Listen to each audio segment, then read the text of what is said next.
Hello students, welcome to my channel. मैं आलोक सिंह। आज मैं आपको सॉलिड स्टेट यानी कि ठोस अवस्था का कुछ इंपॉर्टेंट टॉपिक पढ़ाने वाला हूँ, जो कि एग्ज़ाम के पॉइंट ऑफ व्यू से बहुत ही इंपॉर्टेंट है। देखिए, जो टॉपिक बोर्ड पे लिखा है उसको एक्सप्लेन करने से पहले आपको मैं थोड़ा सा बेसिक डिस्क्रिप्शन दे देना चाहता हूँ कि सॉलिड स्टेट में होता क्या क्या है। तब मैं इस टॉपिक को पढ़ाऊँगा तो आपको थोड़ा ईजिली समझ में आएगा। ठीक है, जैसे कि आप चैप्टर में देखा होगा, क्या चैप्टर का नाम ही क्या, सॉलिड स्टेट यानी कि ठोस अवस्था।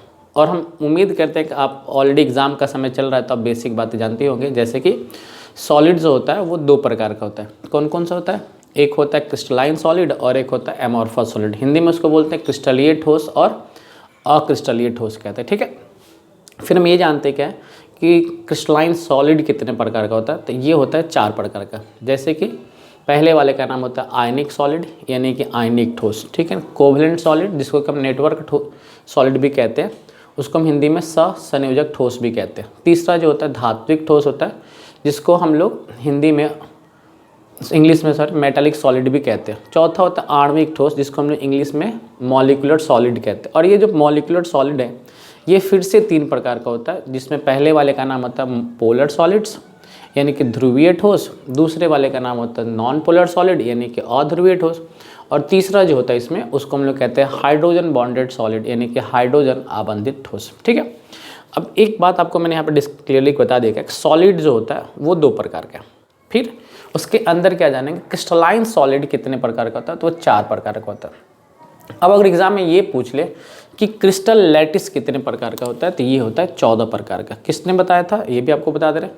यानी कि क्रिस्टल लैटिस 14 प्रकार का होता है। ये बताने वाले कौन थे? एक फ्रेंच मैथमेटिशियन थे यानी कि फ्रेंच गणितज्ञ, जिसका नाम है ब्रेव।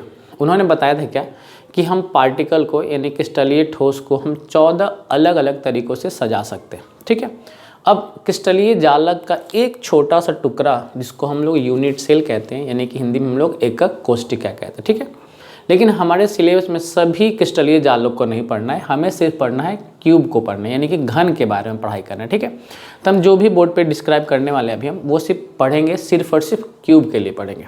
ठीक है, अब मैं थोड़ा सा ब्रीफ और बता देता हूँ क्या क्रिस्टलीय जालक क्या होता है। जब हम किसी पार्टिकल को यानी किसी कण को एक त्रिविम संरचना में सजाते हैं यानी कि 3 डायमेंशन में अगर हम किसी पार्टिकल को अरेंज करते हैं तो उस चीज़ को हम लोग कहते हैं क्रिस्टल लैटिस यानी कि क्रिस्टलीय जालक। अब उसके एक छोटे से भाग को हम लोग कहते हैं एकक कोष्टिका। ठीक है, अब एकक कोष्टिका जो होता है वो 2 प्रकार का हो जाता है यानी कि यूनिट सेल होता है 2 प्रकार का। क्या क्या नाम है उसका? तो पहले वाले का नाम होता है सिंपल यूनिट सेल, जिसको कि हम प्रिमिटिव यूनिट सेल भी कहते हैं। हिंदी में हम लोग उसको कहते हैं साधारण एकक कोष्टिका या आग एकक कोष्टिका कहते हैं। दूसरा जो होता है उसको हम बोलते हैं सेंटर्ड यूनिट सेल यानी कि केंद्रीय एकक कोष्टिका। और ये 3 प्रकार का होता है। नाम क्या क्या होता है? एक BCC, एक FCC और एक ECC। ECC हमारे सिलेबस में नहीं है इसलिए हम उसको डिस्कस नहीं करने वाले हैं। तो जो अभी एग्ज़ाम टाइम चल रहा है, जो इंपॉर्टेंट है बस उसको डिस्कशन करेंगे। ठीक है, अब हम बोर्ड पे देखते हैं। बोर्ड पे हमने क्या रखा है कि जो ऑब्जेक्टिव वाले पार्ट है उसको मैंने लिख रखा है, और जो सब्जेक्टिव वाला पार्ट मैं आपको डिराइव करके बताऊँगा कि इसका आंसर क्या आएगा और कैसे आएगा। ठीक है, देखिए जैसे कि आप देख रहे हो क्या कि साधारण एकक कोष्टिका में यानी कि सिंपल यूनिट सेल में जो इफेक्टिव नंबर ऑफ पार्टिकल होता है यानी Z का वैल्यू, हम लोग इफेक्टिव नंबर ऑफ पार्टिकल को हम लोग हिंदी में कहते हैं वास्तविक कणों की संख्या, जिसको हम लोग सूचित XZ से करते हैं। और सिंपल यूनिट सेल में जो Z का वैल्यू होता है वो 1 होता है। ठीक है, ये याद रखिएगा ऑब्जेक्टिव के लिए। ठीक है, सेकेंड पॉइंट क्या लिखा है कि BCC में वास्तविक कणों की संख्या कितनी होती है? तो 2 होती है। ठीक है, FCC में यही Z का वैल्यू 4 होता है। तो आप ऐसे याद कर लीजिए ऑब्जेक्टिव के लिए क्या कि सिंपल यूनिट सेल में वास्तविक कणों की संख्या यानी कि इफेक्टिव नंबर ऑफ पार्टिकल कितना होता है? 1 होता है, BCC में 2 होता है और FCC में 4 होता है। ठीक है, ये ऑब्जेक्टिव आपका क्लियर हो गया। सेकेंड क्वेश्चन क्या बनता है? कोऑर्डिनेशन नंबर से। कोऑर्डिनेशन नंबर से बनता है, हिंदी में उसको कहते हैं समन्वय संख्या। तो साधारण एकक कोष्टिका यानी कि सिंपल यूनिट सेल में समन्वय संख्या यानी कि कोऑर्डिनेशन नंबर 6 होता है। BCC में वही 8 होता है और FCC में 12 होता है। ये आपको याद रखना पड़ेगा। ठीक है, सिंपल यूनिट सेल में कोऑर्डिनेशन नंबर कितना है? तो 6 है। BCC में कितना है? तो 8 है। और FCC में कितना है? तो 12 है। एक बात और यहाँ बता दे रहे हैं कि ये 12 कोऑर्डिनेशन नंबर HCP का भी होता है। ये जो 12 कोऑर्डिनेशन नंबर ये HCP का भी होता है, थोड़ा सा इसका ध्यान रखेंगे। देखिए हम लोग FCC को CCP भी कहते हैं, CCP भी कहते हैं, और FCC हो, CCP हो या HCP हो, इन तीनों का समन्वय संख्या 12 होता है। कृपया करके इसको ध्यान रखेंगे, ठीक है। अब तीसरी बात है, क्या बता रहा है कि A बराबर, A यहाँ पे क्या होता है, भुजा की लंबाई, एज लेंथ, ठीक है ना, एज लेंथ होता है। तो यहाँ हमने लिख रहा है क्या कि एज लेंथ जो सिंपल यूनिट सेल में होता है ये A बराबर 2R होता है। अब A यहाँ पे क्या है, इंग्लिश में हम इसको बोलते हैं एज लेंथ और हिंदी में हम लोग बोलते हैं भुजा की लंबाई। तो यहाँ पर A बराबर ये 2R होता है, A बराबर 2R, ठीक है। और यहाँ पर होता है यानी कि BCC में A और R में संबंध क्या होता है, A इक्वल टू 4R/√3 होता है। A इक्वल टू 4R/√3 होता है, ठीक है। और यही चीज़ FCC में क्या होता है, A इक्वल टू 2√2R होता है, ठीक है। A equal to 2√2R। अब आपके मन में होगा क्या कि सर यहाँ पे R क्या है, तो ये बाबू R जो है ना, जो पार्टिकल ले रहा है ना कण, उसका त्रिज्या यानी कि रेडियस है। पार्टिकल के रेडियस को हम लोग इंडिकेट किए हुए हैं R से, ठीक। अब और भी चीज़ें देख लेते हैं क्या करते हैं। अब सिंपल यूनिट सेल BCC और FCC की पहचान कैसे होती है। साधारण एकक कोशिका किसे कहते हैं, तो आपको हम पहले ही बोले कि हमारे सिलेबस में सिर्फ घन है। तो बाबू जब हम किसी क्यूब के यानी घन के 8 कॉर्नर पर पार्टिकल को रखते हैं ना, तो उसको हम लोग सिंपल यूनिट सेल कहते हैं। अब देख लीजिए डायग्राम में पार्टिकल कहाँ दिख रहा है, 8 कॉर्नर पे दिख रहा है। तो जब पार्टिकल्स को ओनली 8 कॉर्नर पे इंडिकेट करते हैं, 8 कोनों पे इंडिकेट करते हैं, उस समय हम उसको क्या कहते हैं, साधारण एकक कोशिका यानी कि सिंपल यूनिट सेल कहते हैं, ठीक है। सेकेंड पॉइंट क्या लिखा, BCC में क्या होता है, पार्टिकल को 8 कॉर्नर पे तो रखते ही रखते, उसके अलावा हम लोग बॉडी के बीच में रखते हैं। इसलिए BCC का जो फुल फॉर्म होता है वो होता है body centred cubic unit cell. Hindi में क्या बोलते हैं उसको, अंतः केंद्रित एकक कोशिका, अंतः केंद्रित घनीय एकक कोशिका। यहाँ पे घनीय छूट गया, घनीय, अंतः केंद्रित घनीय एकक कोशिका कहते हैं। BCC शॉर्टकट हो गया और हिंदी में अंतः केंद्रित घनीय एकक कोशिका कहते हैं, ठीक है। फिर इसमें क्या कहते हैं, FCC में क्या होता है, FCC में क्या होता है कि पार्टिकल 8 कॉर्नर के अलावा हर एक फेस पे रहता है। फेस को हम हिंदी बोलते हैं फलक, और एक घन में कुल मिलाकर 6 फलक होता है। आपको समझाते हैं कैसे, जैसे कि आप जिस कमरे में बैठेंगे उसमें 6 फेस होगा। जैसे कि एक इधर वाला फेस होगा, एक इधर वाला होगा, एक सामने, एक पीछे, एक ऊपर और एक नीचे। तो हर एक फेस के बीच में एक एक पार्टिकल को रख दिया जाता है, ठीक है। तो ये पहचान है किसका, साधारण एकक कोशिका का यानी सिंपल यूनिट सेल का, फिर BCC का और फिर FCC का, ये कुछ पहचान है। अब बेसिक बात आपको बता रखे हैं क्या, Z इसका कितना होता है, 1, इसका 2, इसका 4, इसका CN कितना था 6, इसका 8 और इसका 12 होता है।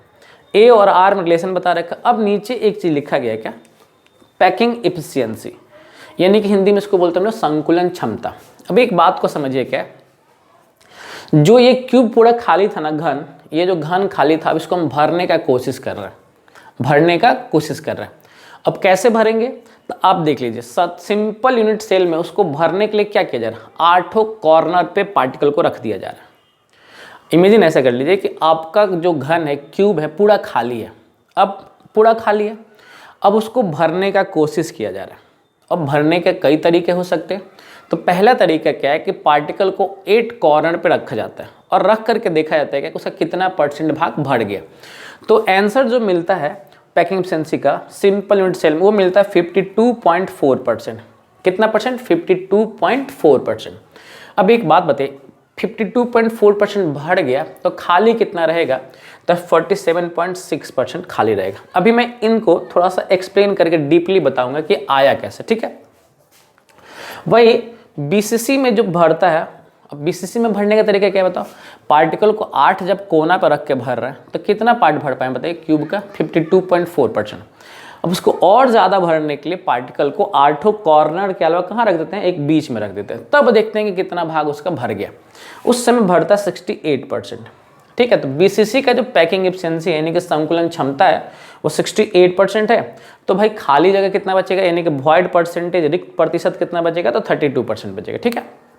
सिमिलरली अब FCC में कितना भरते हैं, तो FCC में हम लोग भरते हैं 74% और खाली कितना रह जाएगा, 26%। अब यही चीज़ मैं आपको समझाने वाला हूँ कि एक्चुअली में आया कैसे, ठीक है। तो आप इसका पहले स्क्रीनशॉट लीजिए ना, फिर हम आगे बात करते हैं। ये जितने पॉइंट हमने बताया ना, ये मैंने सिर्फ लिखा इसलिए ताकि आपका ऑब्जेक्टिव क्लियर हो जाए, ठीक है। अब मैं ये 52.4%, 68% या 26% कैसे आएगा, अब मैं आपको एक एक करके एक्सप्लेन करके बताऊंगा, ठीक है। आप इसका पहले स्क्रीनशॉट ले लीजिए। आइए आगे देखते हैं एक एक करके कि सिंपल यूनिट सेल का 52.4% कैसे आएगा, फिर बीसीसी का 68% कैसे आएगा और एफसीसी का 74% कैसे आएगा, ठीक है। अब हमने यहाँ लिखा है कि फॉर्मूला ऑफ पैकिंग एफिशिएंसी, यानी संकुलन क्षमता निकालने का सूत्र क्या होगा। तो देखिए हमने लिखा है कि पीई, शॉर्टकट लिख दें, PE Z into 4/3 pi R cube divide by A cube into 100। अब आपके मन में एक सर यही फॉर्मूला क्यों बना, उसके कई कारण हैं। पहला कारण क्या है कि हम लोग भर किसको रहे हैं बताओ, एक क्यूब को भर रहे हैं जो कि खाली है। तो क्यूब का जो वॉल्यूम होता है वो होता है ए क्यूब, ठीक है। क्या है, ए क्यूब। अब इस क्यूब को हम लोग भरने वाले हैं। अब किससे भर रहे हैं बताओ, तो पार्टिकल से भर रहे हैं। किससे भर रहे हैं, पार्टिकल से। और पार्टिकल का शेप है स्फेरिकल, यानी कि गोलीय उसका संरचना है। तो एक बात आप लोग को अच्छी तरीके से याद होगा कि एक स्फेरिकल का वॉल्यूम क्या होता है, 4/3 पाई आर क्यूब। मैंने वही चीज तो लिखा हुआ है। किसको भर रहे हैं बताओ, क्यूब को भर रहे हैं, उसका वॉल्यूम कितना होता है, ए क्यूब। हम लोग भर किस तरह, पार्टिकल से भर रहे हैं, यानी कण से भर रहे हैं। अब ये पार्टिकल क्या हो सकता है बताओ, तो ये एटम हो सकता है, मॉलिक्यूल्स हो सकता है और आयंस हो सकता है। इसका मतलब हिंदी में क्या बोलेंगे, वो आयंस हो सकता है, परमाणु हो सकता है और अणु हो सकता है। लेकिन जो भी होगा वो स्फेरिकल शेप में होगा। किस शेप में होगा, स्फेरिकल यानी कि गोलीय शेप में होगा, ठीक है। अब गोलीय का आयतन क्या होता है, 4/3 पाई आर क्यूब होता है, ठीक है। अब परसेंटेज निकाल रहे हैं तो हमको 100 से मल्टीप्लाई करना पड़ेगा। सर ये जेड क्या है, तो जेड यहाँ पे आपको बताया थोड़ी देर पहले क्या, इफेक्टिव नंबर ऑफ पार्टिकल, यानी कि कणों का संख्या है, ठीक है ना। अब इतना तो अपन लोग को पता है क्या कि जितना ज़्यादा पार्टिकल डालेंगे वो उतना ज़्यादा क्यूब को भर पाएगा। ये एक फॉर्मूला है, ठीक है ना। ये एक फॉर्मूला अगर आप समझ गए हो ना, फॉर्मूला अगर आप याद कर लिए हो ना, तो पैकिंग एफिशिएंसी निकालने में कोई दिक्कत नहीं है, ठीक है। अब आपको एक एक करके बताते हैं। सिंपल यूनिट सेल का, सिंपल यूनिट सेल यानी कि साधारण एकक कोशिका का पैकिंग एफिशिएंसी कितना होगा, ठीक है। आप समझिए क्या, अभी मैं आपको थोड़ी देर पहले जैसा कि आप स्क्रीनशॉट लिए थे, हमने वहाँ पे सब बता दिया। जेड का मान कितना था, 1 था। 4/3 पाई का वैल्यू कितना होता है, 3.14 और आर क्यूब जैसे है वैसे ही रख दो। और ए और आर में क्या रिलेशन लिखवाते, ए इक्वल टू 2r लिखवाएं। अब जा करके एक बार देख लीजिएगा। तो ए की जगह हम क्या रखेंगे, 2r का होल क्यूब कर देंगे, ठीक है, इंटू 100। बात समझ में आ रहा है। 1 कहाँ से आ गया, सिंपल यूनिट सेल में जेड का वैल्यू 1 होता है और ए इक्वल टू 2r होता है। मैं इसलिए पहले ही बता देता कि आपको दिक्कत ना हो। अब बस वैल्यू रखो, अपना आंसर आ जाएगा। तो यहाँ पर हम क्या रखेंगे, 4 into 3.14 into R cube into 100 divide by, ये 3 नीचे तो 3 रहने दो, और 2 का क्यूब कितना होगा, 8r क्यूब। आर क्यूब से आर क्यूब कट जाएगा। अब 4 2 जा 8 हो जाएगा, 4 2 जा 8 हो जाएगा, ठीक है। अब हम लोग थोड़ा सा यहाँ ध्यान रखते हैं, क्या इधर रख लेते हैं। अब आप देखेंगे क्या कि 3.14 को 100 से मल्टीप्लाई करेंगे, 3.14 को 100 से मल्टीप्लाई करेंगे तो 314 हो जाएगा, 314 हो जाएगा। और उसको किससे डिवाइड करना है, तो 6 से डिवाइड कर देना है, ठीक है। तो 6 से हम डिवाइड करेंगे, लगभग जो हमारा आंसर आएगा वो आ जाएगा 52.4% आ जाएगा, ठीक है।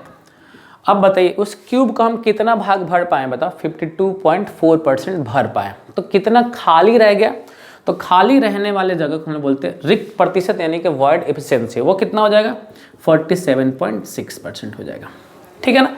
कितना सिंपली निकाल ली। बस हमें इस चीज़ को निकालने के लिए ना पैकिंग एफिशिएंसी 2 चीज़ का खाली ज्ञान होना चाहिए, जेड कितना होगा और ए और आर में रिलेशन क्या बनने वाला, ठीक है। अब इसका स्क्रीनशॉट लीजिए, फिर हम निकालेंगे बीसीसी का कितना होगा, फिर एफसीसी का कितना होगा। स्क्रीनशॉट ले लीजिए।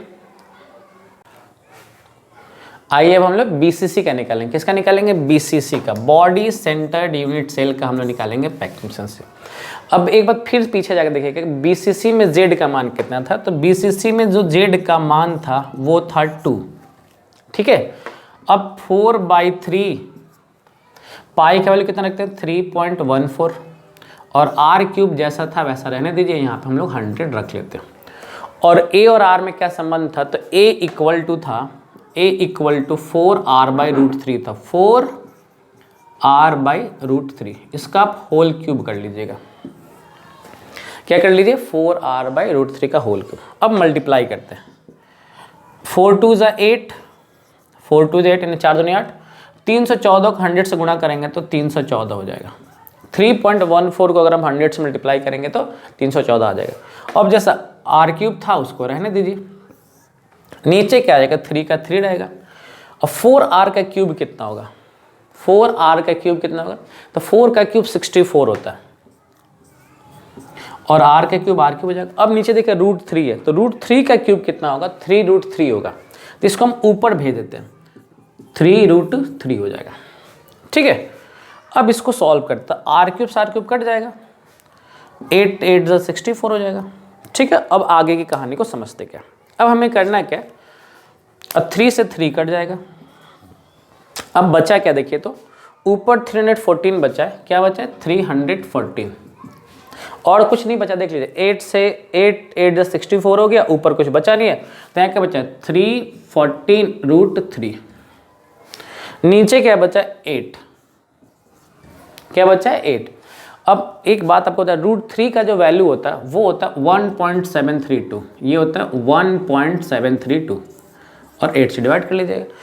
जब आप इसको इससे मल्टीप्लाई करिएगा और 8 से डिवाइड करिएगा तो आपका आंसर आएगा 67.98, जो कि लगभग 68% के आसपास होगा।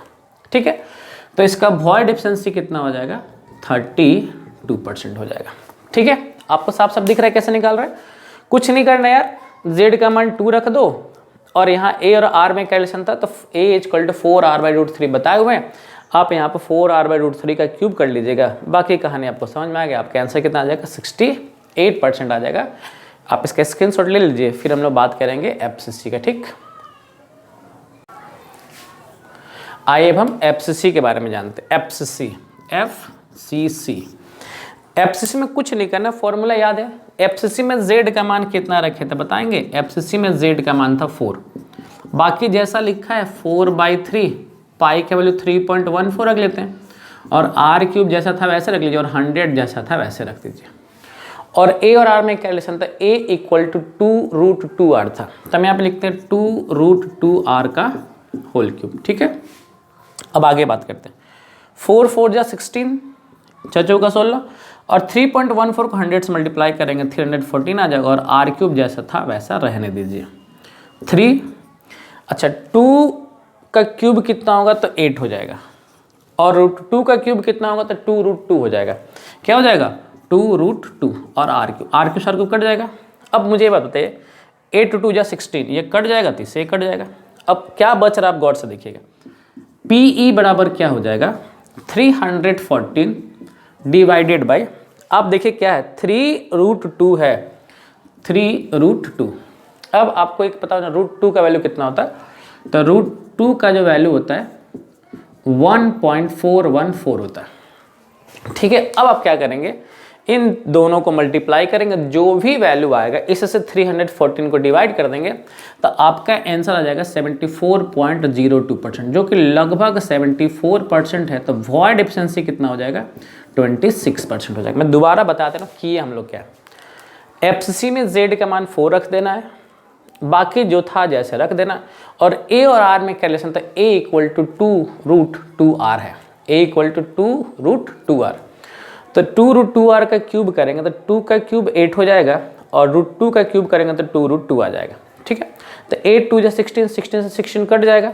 ठीक है, फिर ऊपर 314 बच जाएगा और नीचे 3√2 बचेगा, तो √2 का वैल्यू कितना होता है, 1.414 होता है, जिसको कि हम मल्टीप्लाई करके इन दोनों को मल्टीप्लाई करेंगे फिर डिवाइड करेंगे, हम लोग का आंसर क्या आ जाएगा, 74.02% आएगा। इसको हम लोग लगभग कितना मान लेंगे, 74%, तो खाली जगह कितना बच जाएगा, 26% हमारा बच जाएगा। ठीक है, ये था, ये क्वेश्चन आपके जो आ सकते हैं ना पैकिंग से, ये 5 मार्क्स में आ सकते हैं, हो सकता है 2 मार्क्स में आ जाए किसी एक छोटा सा, लेकिन ये ज़्यादातर क्वेश्चन कहाँ बनेगा, 5 मार्क्स में मिलता है कि पैकिंग एफिशिएंसी आप इसका निकालिए।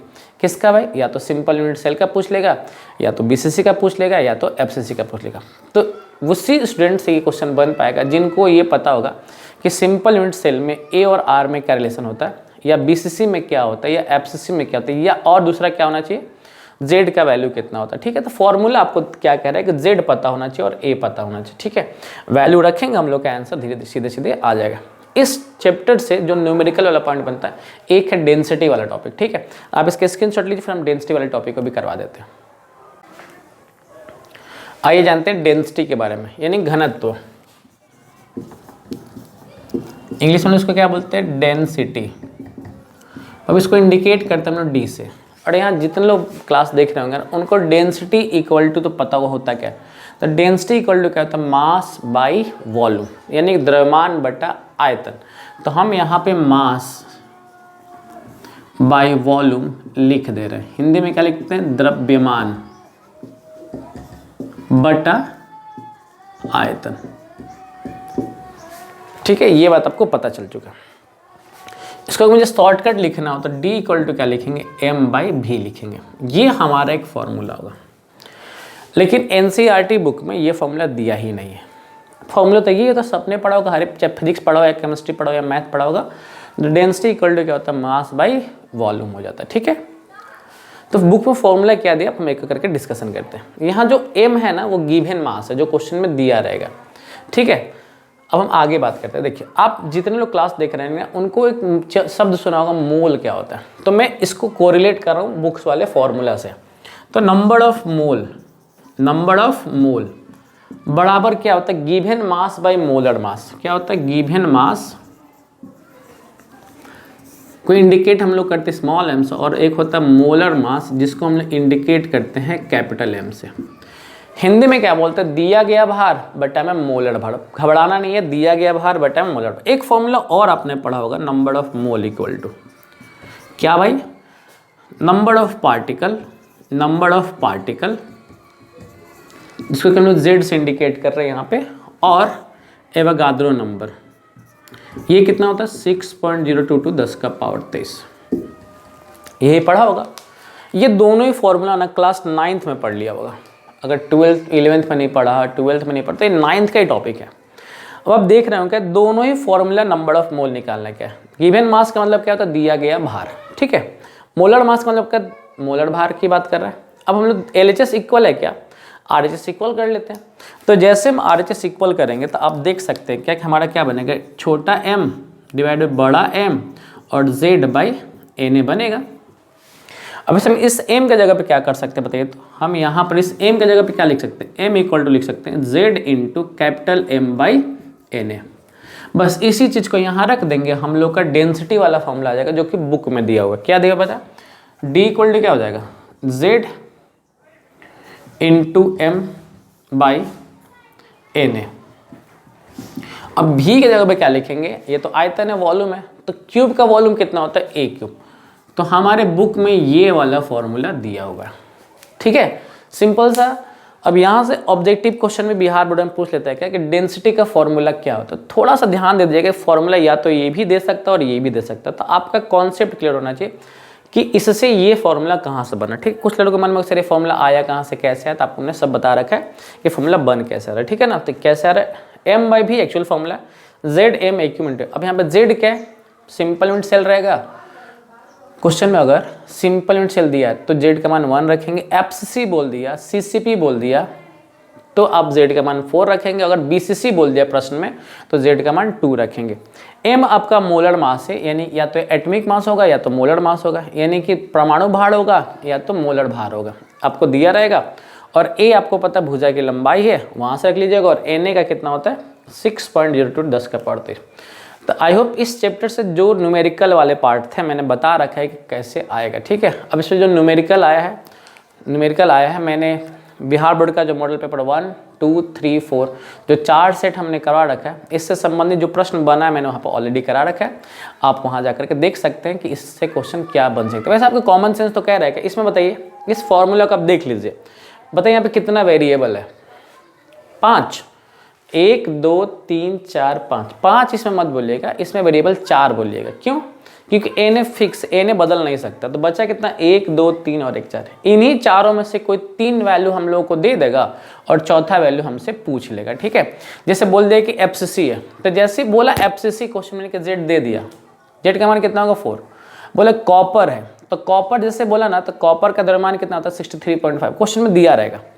आपसे ए पूछ लेगा, या ए दे करके डी पूछ लेगा, डी दे करके ए पूछ लेगा। बस ऐसे ही प्रश्न यहाँ पे बनने वाले, ठीक है। आई होप जो भी हमने टॉपिक बताया, ऑब्जेक्टिव वाला टॉपिक हो या पैकिंग एफिशिएंसी वाला टॉपिक हो, सिंपल यूनिट हो या BCC हो या FCC हो, और या डेंसिटी वाला जो टॉपिक है यानी घनत्व वाला टॉपिक हो, आपको कम पूरा समझ में आएगा, ठीक है। देखिए ये जितना भी टॉपिक अभी हम फिलहाल पढ़ा रहे हैं ना, वो एग्जाम के लिए इंपॉर्टेंट टॉपिक ही पढ़ा रहे हैं। आप बोलेंगे सर पूरा चैप्टर क्यों नहीं पढ़ा रहे हैं, तो उसके पीछे कारण क्या है। अब एग्जाम से पूरा चैप्टर पढ़ाना मुश्किल है, आप बस जो जो इंपॉर्टेंट टॉपिक है आप उनको देखते चलिए, फिर जब कब पूरा वीडियो डालूंगा वहाँ से पूरा लेक्चर देख सकते हैं, ठीक है। चलिए मिलते हैं नेक्स्ट वीडियो में, bye bye, best of luck, exam की तैयारी करते रहिए। जो जो इंपॉर्टेंट टॉपिक होगा मेरे हिसाब से मैं आपको बिल्कुल मौजूद कराऊंगा, जो कि आप देख करके एग्जाम अच्छी तरह से पास कर पाएँ, ठीक है। Bye bye.